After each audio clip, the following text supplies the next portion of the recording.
한 해의 마지막 오늘 12월 30일 송년주일을 맞이했습니다.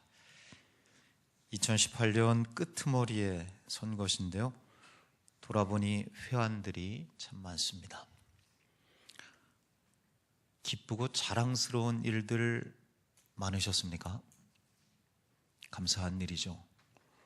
한편으론 부끄럽고 또 아쉬운 일들도 많았습니다. 그렇죠. 그러나 그 식구처럼 이 또한 지나가리라. 그 노래처럼 지나간 것은 지나간 대로 하나님께 그저 맡길 뿐입니다. 그저 우리 주님만 바라볼 뿐이죠.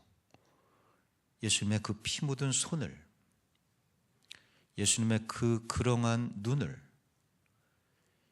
주께서 말씀하시는 그 예수님의 입술을, 세미하게 들으셨던 예수님의 그 귀를, 그리고 지난 시간에는 예수님의 발을 보았죠. 그 발 아래 엎드린 자들 고침을 받고 그분 발 앞에 내 발을 내밀 때 깨끗함을 얻는다. 예수님의 손부터 예수님의 발까지. 오늘은 마지막 6번째 예수님의 품입니다. 한번 따라할까요? 예수님의 품.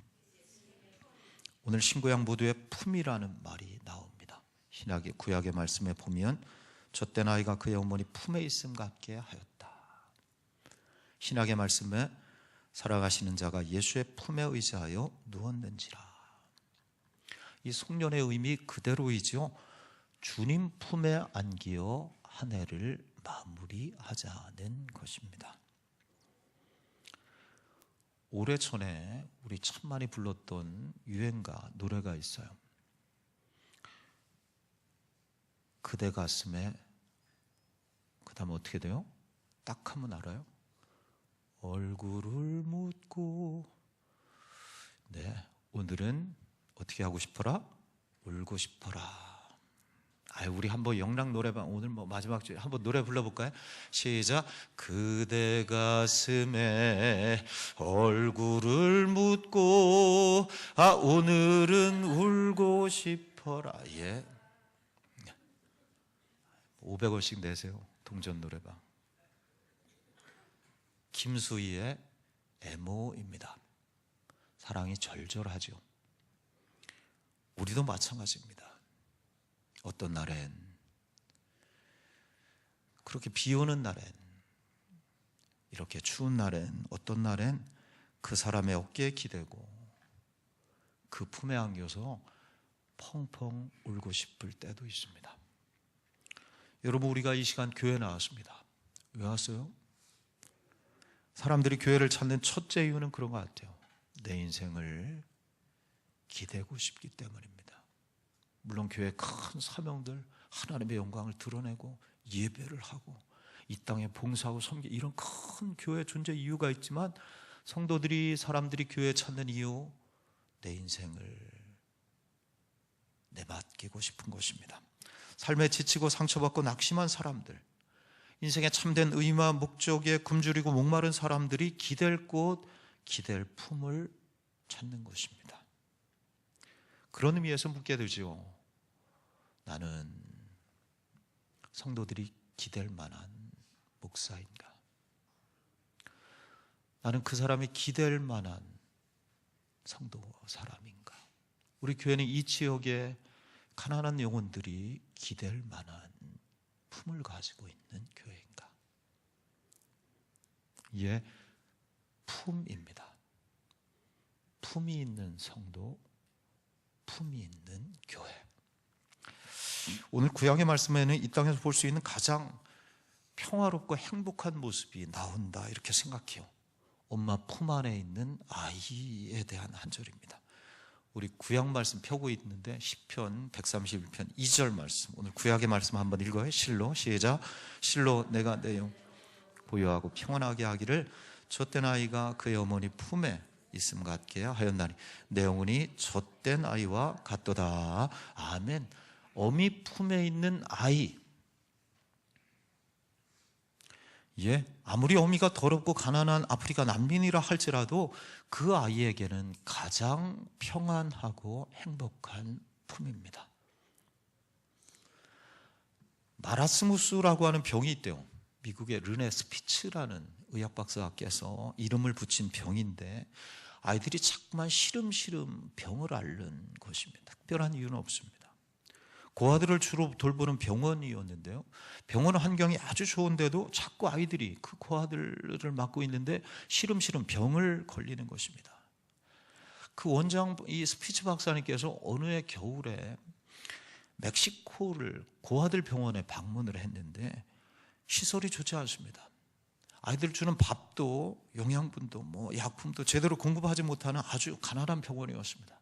그런데 상대적으로 당신의 병원보다 상대적으로 아이들이 밝고 건강하고 행복한 것입니다. 왜 그럴까? 우리와 다른 게 어디에 있을까?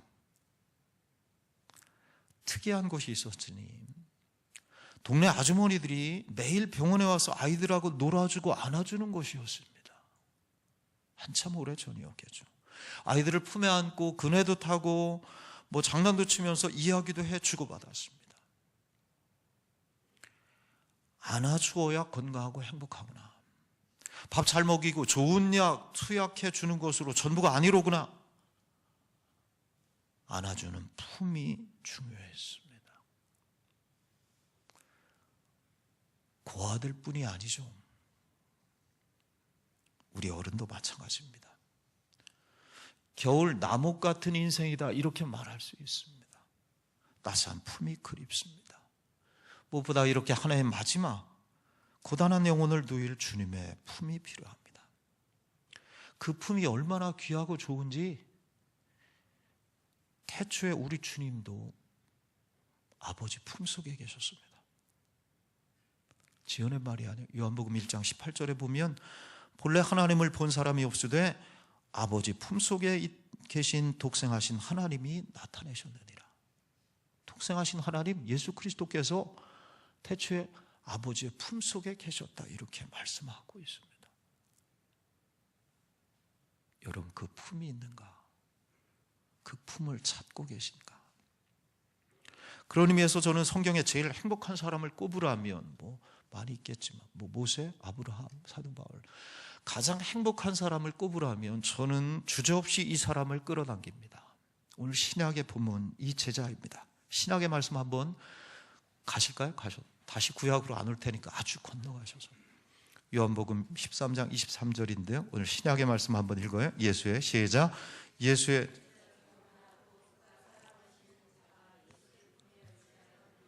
아멘. 의지하여 누웠는지라.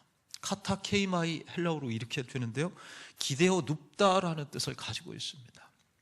25절에 건너가 보면 예수의 가슴에 그대로 의지하여, 마치 머리를 예수님 품에 그대로 박고 품에 기대어 누워있는 모습을 우리가 상상할 수 있습니다.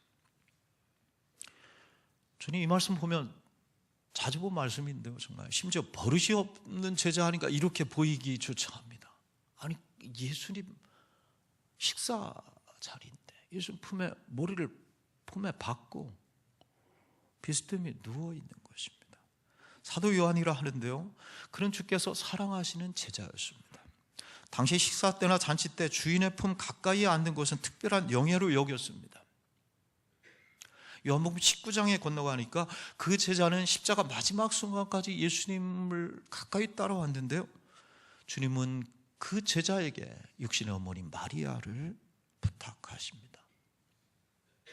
예수님이 얼마나 믿었고 사랑했고 예수님과 얼마나 허물이 없었으면 그 품에 안겨서, 다른 제자들도 있고 식사 중인데 그 품에 안겨서 다리를 쭉 뻗고 누워 있었던 것입니다. 부럽지요? 주님이 불편해하셨을까? 아니실 것 같아요. 손주가 할아버지 무릎에 와서 가만히 앉을 때, 우리 오늘 성호 다연이 이렇게 있는데 할아버지 할머니 품에 가만히 와서 그 무릎에 이렇게 앉을 때 할머니 품에 다소곳이 안길 때 버릇없다 물리지 않습니다. 가끔씩 어린아이들이 목사님 제 방에 오거나 제게 와서 안길 때가 있습니다. 고맙지요. 친근하게 느끼지 아니하면 그렇게 하겠습니까? 예, 가깝게 느끼지 않으면 오라고 해도 획 고개를, 어린애들 그럴 때 있잖아요. 획 고개를 돌릴 것입니다. 부모는 그게 고마운 것입니다. 품에 안긴 아이를 꼭 껴안고 있을 때, 숨소리도 들릴 만큼 품에 있는 아이와 마음을 주고받을 때 내가 너의 아비임을, 어미임을, 할아버지 할머니임을, 우리가 서로 사랑함을 확인하게 되는 것입니다. 나는 정말 주님께 안길 수 있는 성도인가? 못 안긴다면 주님 품이 따스하지 않아, 넓지 않아서 그런가? 내 인생 모든 것을 맡기고 예수님께 안길 수 있는 존재인가? 병아리가 어미당 날개품으로 파고드는 것처럼 그리하고 있는가? 아니면 우리 다 인생의 허벌판에서 헤매고 있는 인생, 그렇지 않은 인생이 어디 있어요? 인생의 허벌판에서 살고 있지 않은 사람 누가 있어요? 그러면서도 내겐 아무도 없다고만 아우성치고 있는 것은 아닌가? 주님의 품이 있습니다. 그래, 시편 91편 4절입니다. 그가 너를 그의 깃으로 덮으시리니 그가 내가 그의 날개 아래 피하리로다. 날개 깃으로, 어미가 병아리를 날개 깃으로 품듯이 그가 너를 날개 깃으로 덮어주시리니. 때론 밤잠을 이루지 못하는 때가 있습니다.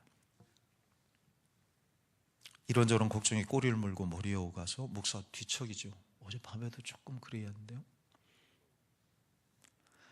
어젯밤에도 그래, 이렇게 해서 이 제자처럼 가끔씩 이 제자를 떠올려 보곤 해요. 밤잠을 이루지 못할 때.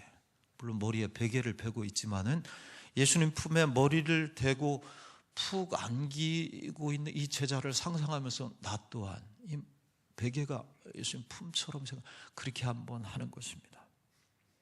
그리고 고향의 어머니께서 제일 좋아하시는 찬송, 그래 저도 제일 좋아하는데요, 419장 찬송을 우리가 설교 후에 부를 찬송인데요, 그 찬송을 밤에 부르진 않고 그 가사를 이렇게 떠올리게 되는, 주 날개 및 내가 편안히 쉬네, 밤 깊고 비바람 불어쳐도 아버지께서 날 지켜주시니 거기서 편안히 쉬리로다. 우리 한번 같이 불러볼까요? 주 날개 밑 평안하다, 그 사랑 그늘 잔이뇨. 주 날개 밑 내 쉬는 영혼, 영원히 거기서 살리. 할렐루야. 성경은 다름 아닌 하나님 품을 떠난 인생들의 이야기입니다. 그리고 또한 더불어 다시 돌아온 인생들을 그 품에 품어주시는 하나님, 우리 주님 이야기이죠. 이른 양 한 마리를 찾은 목자, 양을 몰아세우지 않습니다. 네 잘못이지, 네가 말 안 들었잖아, 네 혼자 걸어와. 아니죠. 누가복음 15장 5절에 보면 그 양을 기뻐하면서 어깨에 메고 돌아옵니다. 목자의 어깨입니다. 생명이 고비에 처한 이를 평안하게 하는 품입니다. 고단한 인생들이 기대어 새 힘을 회복하는 버팀목, 목자의 그 어깨의 양을 둘러매고 오는 것입니다. 하나님 아버지 품은 우리에게 이 바로 목자의 든든한 어깨, 그 품과 같은 것입니다. 탕자가 돌아왔을 때를 보십시오. 아비는 이 탕자의 어제 과오를 추궁하지 않습니다. 그래, 기세 좋게 집 떠나더니 꼴 좋다, 이 거짓 꼴이 뭐냐, 동네 창피하다 했어, 빨리 집구석에 들어가라. 아니죠. 거짓골의 아들을 그 품에 덜썩 끌어안고 목에 팔을 두르며 입을 맞춥니다. 있는 그대로 받아주신, 어디에? 품에. 동네 잔치를 벌이죠. 죽었던 내 자식이 살아왔도다. 꺼져가는 생명은 바로 이러한 품에서 그 기력을 회복하는 것입니다. 여러분 그리하고 계십니까? 그 품에서야말로 생명의 역사, 평화의 역사가 이루어지는 것입니다. 천마디 만마디 말보다 말없이 내 품을 내어주시는, 자신의 품을 안식처로 내어주는 존재에게 우리 인생은 새로운 삶의 의지를 다지게 되는 것이죠. 여러분 우리 그리하고 계십니까? 예수 그리스도 안에서. 십자가의 주님 바로 그러한 분이십니다. 십자가는 우리에게 그 품을 내어주신 사건입니다. 우리의 기력을 소생하는 생명의 어깨가 십자가이고, 인생의 모든 염려가 봄볕에 겨울 눈 듯이, 눈이 다 녹듯이 사라지게 되는 사랑의 품이 바로 이 십자가인 것입니다. 주님은 그 품에 우리가 안기길 원하십니다. 그럼 말씀하시죠. 수고하고 무거운 짐진 자들아 다 내게로, 내 품으로 오라. 내가 너희를 내 품에서 쉬게 하리라. 모래 위에 발자국이라는 영상이 있어요. 오늘 뭐 보지는 않지만 우리가 알죠? 모래 위에 발자국, 두 사람의 발자국이 꿈을 꾸은 것이죠. 어느 날 꿈속에서 주님과 함께 바닷가를 거니는 꿈을 꾸었습니다. 예수님이 계시고 내가 두 발자국이 있죠. 모래 위에 그래 두 발자국이 찍혔습니다. 한 발자국은 예수님 발자국, 한 발자국은 내 발자국. 그 걸어온 삶의 이 발자국을 쭉 따라 걸어 올라가 보니까 내 인생의 장면들을 보게 된 것입니다. 50대 때, 40대, 30대, 어릴 때까지 주께서 그렇게 내 곁에서 같이 나와 발자국을 포점을 맞춰 오신 것입니다. 근데 어느 순간 인생에 정말 비참하고 슬픈 계절이 있었습니다. 너무너무 힘든, 몸이 연약했든지 마음과 영혼이 문제이든지 사업의 문제이든지 그 순간에 발자국이 하나만 보이는 것입니다. 이만큼 하나만. 아니 주님 늘 나와 함께 하신다 하지 않으셨어요? 왜 발자국이 하나 나만 있는 것입니까? 저 발자국이 왜 주님 어디 가셨습니까? 주께서 말씀하셨다는 것이죠. 저 발자국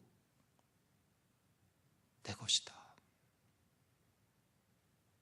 나는 너를 결코 떠나지 않았다. 그 고통의 때, 시련의 때, 실패의 순간 저 하나의 발자국은 내 발자국이다. 너를 내 품에 안고 가던데 너 그거 몰랐지? 여러분 이 시간이 그런 주께서 나를 품에 안으시는 인생의 시련의 날들이신 그런 분들도 있을 수 있습니다. 인생에서 고통과 절망의 순간인가? 우리 주님 품을 기억하는 것입니다. 주님 품에 안겨 함께 가는 인생임을 기억하는 것입니다. 여러분 그런 인생 되시기를 축원합니다. 그러기 위해 우리가 구약의 말씀처럼 젖된 아이처럼 어린아이가 되는 것입니다. 신학의 말씀은 우리 주님께서 사랑하시는 제자가 되는 것입니다. 우리 어느새 어른이 되어서 영악해진 것은 아닌가?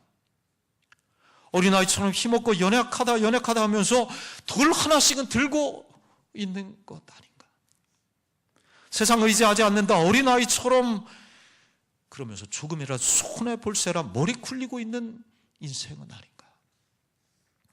그날이 도적같이 임한다 알면서 말은 하면서도 내 편, 네 편 나눠서 싸우는 어리석은 인생, 젖된 아이의 인생이 아니라 영악한 어른의 인생을 살고 있는 것은 아닌가? 주님께 나는 맡깁니다 말로는 그렇게 하면서 꽉 움켜쥐고 놓지 못하고 사는 세상 인생은 아닌가? 그리할 때 우리는 주의 품을 파고들 수 없습니다. 오늘 한 해의 마지막 송년주일을 맞았습니다. 2018년 먼 길을 걷고 걸어서 여기까지 왔죠. 우리 가운데는 많은 것을 이루어냈지만 또 많은 것을 잃어버린 분들도 계십니다. 감사도 있고 후회도 참 많습니다. 마음을 준 사람도 있지만 벽을 쌓고 산 사람도 있었습니다. 분에 넘치는 은혜를 받기도 했지만은 넘실대는 홍해 앞에서 길이 보이지 않는 인생들도 우리 가운데 많이 있었습니다. 그런데 이제 한 해 마지막에 왔습니다. 인생의 마지막을 맞은 것은 아니지만 하나님께서 우리에게 한 주를 이렇게 주시는 것은 한 주의 시작과 끝을 마지막을 우리에게 한 달 1일과 30일 마지막을 주시는 것은 우리에게 한 해 1월 첫날과 이렇게 12월 30일 31일 이렇게 마지막을 주시는 것은 인생의 그날을 훈련하라는 의미를 가지고 있습니다. 인생에도 마지막이 있습니다. 지난 주간에도 장례를 가졌습니다. 장례가 났어요. 여러분, 그날에 힘 있는 분 계십니까? 그날에 마지막 순간에 힘이 있으실 분 계십니까? 여러분, 무엇보다 그날을 안 맞으실 분 이 가운데 계십니까? 그날에 다 놓고 갈 것입니다. 누구처럼? 젖된 아이처럼. 그날에 어디 기댈 곳 없습니다. 이 땅은 가도 끝이 없는 타향살이일 뿐인 곳입니다. 여러분, 그러므로 한 해의 마지막 주일 저울을 가지고 이익인가 손해인가 이거 따져보는 일을 멈추고 그저 그분을 바라볼 뿐입니다. 인생의 욕심과 욕망을 내려놓고 오직 주님 품에 기댈 뿐입니다. 예배는 주님 품을 찾는 일입니다. 기도는 주님 품에 나를 맡기는 일이죠. 신앙생활은 무엇인가? 다름 아닌 주님 품에 안기는 일입니다. 여러분, 그런 성도가 되시기를 주의 이름으로 축원합니다. 그렇게 예수님의 어깨와 품에 평안을 누린 자는 사명이 있다는 것이죠. 예수님처럼 다른 사람에게 어깨와 품이 되어주는 것입니다. 와이버 트로이라고 하는 와이버 트로이의 언덕이라는 성이 있습니다. 여인들의 헌신이라는 뜻을 가지고 있는 오래된 실제 사건이 있던 그런 전설 같은 사건인데요.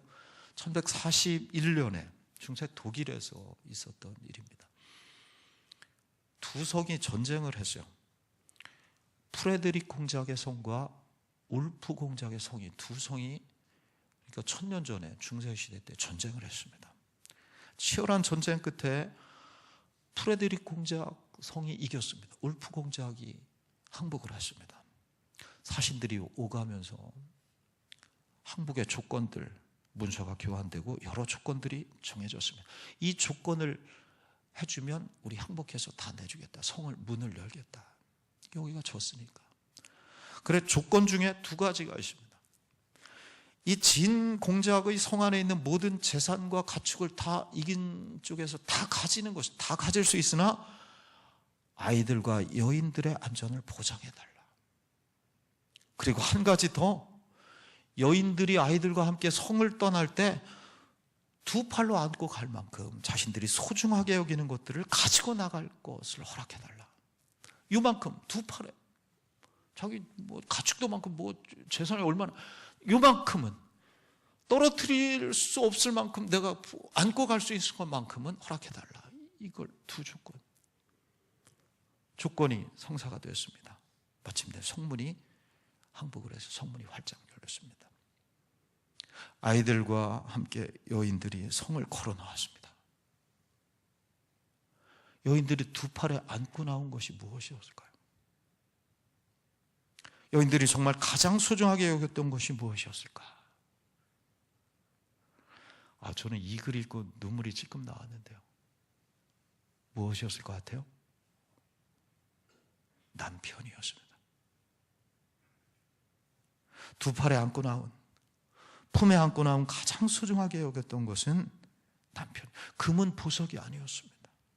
각자 온 힘을 다해 두 팔로 자기 남편을 품에 안고 있었습니다. 승리한 척의 노예가 되는 것을 구하기 위해서던 것이죠. 당연한 일이었겠지만 감동입니다. 상대편 성주 프레드릭 공작이 이 일을 보고 뜻밖이어서 감격을 해서 좋은 조건에 이 아이들과 모든 가족들을 다 평화와 안전을 보장할 것을 보장해 준 것입니다. 그래 아주 이 역사 속에서 유명한 사건이 되었는데요. 그래서 와이버 트로이의 언덕 여인들의 헌신이라 이 성의 이름이 불려지게 되었습니다. 남편을 두 팔에 안고 성을 나오는 여인들의 모습 생각해 보면 마음이 찡해집니다. 남편 중에는 내 마음에 들지 않은 사람도 있었을지 몰라. 남편 중에는 체구가 큰 남편도 있었을 것입니다. 그걸 안아야 했던 부인이 얼마나 불편하고 힘이 들었어요.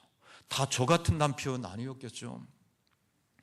김은주 집사님 걱정이 되고 좀 있어요. 우리 교회도 우리 2부에 오실 거라 제가 우리 신천수 권사님도 걱정되고 권한중 권사님 좀 걱정되고 그런데 여러분 우리 살 빼자는 그런 말씀 아니에요. 그게 여러분 그게 문제였겠습니까? 남편을 위해서 온 땀을 온 힘을 다해서 그 남편을 품에 안았을 것입니다. 아내 품에 안겨서 그렇게 성문을 나오는 남편의 눈에 눈물이 글썽했고 그 눈물이 여인의 가슴에 흘러떨어졌을 것입니다. 여러분 내가 누군가를 두 팔로 안고 누군가 나를 기댈 수 있는 존재가 된다는 것 너무나 귀한 일이고 행복한 일입니다. 여러분 한 해 그리하셨습니까? 여러분 신앙이란 신앙생활, 교회생활이란 다름 아닌 이런 마음으로 사는 것입니다. 굉장히 성경 많이 외우고 굉장히 신실해 보이는 것 다름 아닌 이것입니다. 지치고 허기진 심령에게 예수 그리스도처럼 내 어깨를 내 품을 내어주는 것이죠. 그래서 병들고 죽어가는 영혼이 그 영혼이 소생하도록 내가 소생시킬 수는 없지만 소생하도록 도와주는 일 우리 성도의 사명 예수 그리스도를 닮은 예수 그리스도의 품을 닮은 성도입니다. 그런 성도가 있기에 위로와 힘을 얻고 그런 교회가 있기에 세상은 더욱 아름다워질 것입니다. 하나님 나라에 가까워질 것입니다. 여러분 따스한 품이 있는 성도 그런 성도가 되시기를 축원합니다. 마지막으로 이제 시간 다 되었는데 이 찬양 듣고자 해요. 목자의 글에 썼는데요. 독일의 신학자 순교했죠. 제가 정말 존경하는 보네포 목사님, 디트리히 보네포 목사님 기도시를 송년의 기도시를 쓰셨는데 1944년 12월 19일에 그러니까 딱 이때 베를린 감옥에 갇혀 있을 때 새해를 앞두고 이 기도시를 썼습니다. 그 이듬해 1945년 4월에 순교 처형 감옥에서 처형당했으니까 총사령을 당했으니까 그러니까 몇 개월 전이죠. 그러니까 절망의 어둠이 정말 그와 그분과 그의 가족들을 깊이 감싸고 있었던 때입니다. 그 몇 연으로 되어 있는 그 기도시 가운데 일부를 노랫말로 해서 찬양을 만들었습니다. 오늘날 독일의 교회들이 가장 사랑하는 그런 찬송이 되었는데요. 오늘 오후에 이 찬송을 배울 것입니다. 이 찬양 들으면서 2018년 주일 설교 다 마치고자 폰 구텐 마흐텐 선한 능력 예수 그리스도의 선한 능력으로 이루어지고 그 선한 힘에 고요히 감사하여 그분의 놀라운 평화를 누리며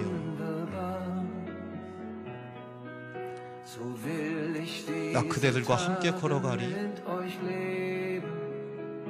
나 그대들과 한 해를 연해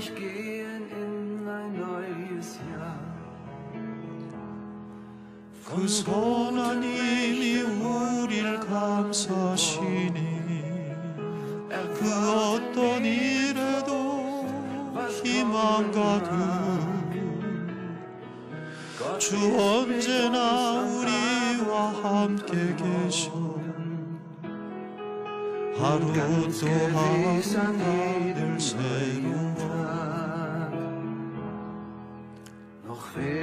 옛 것이 여전히 우리의 마음을 괴롭게 하고 어두운 날들의 무거운 짐은 여전히 우리를 누르고 있지만, 아오 주님, 내몰려버린 우리 영혼에게 당신께서 준비해 놓으신 구원을 주십시오.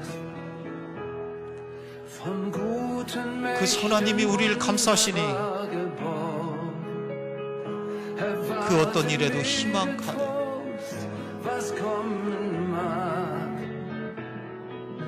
주 언제나 우리와 함께 계십니다. 하루 또 하루가 늘 새로워.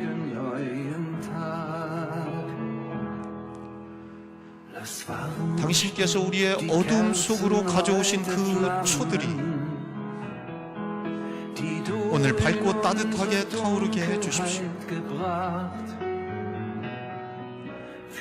우리가 다시 하나 되게 하옵소서.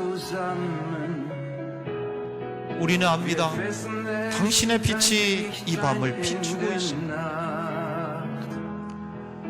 그 선한 힘이 우리를 감싸시니 그 어떤 일에도 희망 가득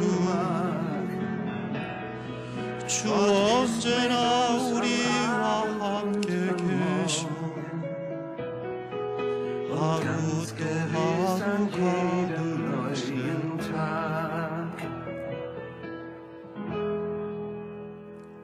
하나님의 은혜가 여러분과 함께 하시기를 주의 이름으로 축원합니다. 기도하겠습니다.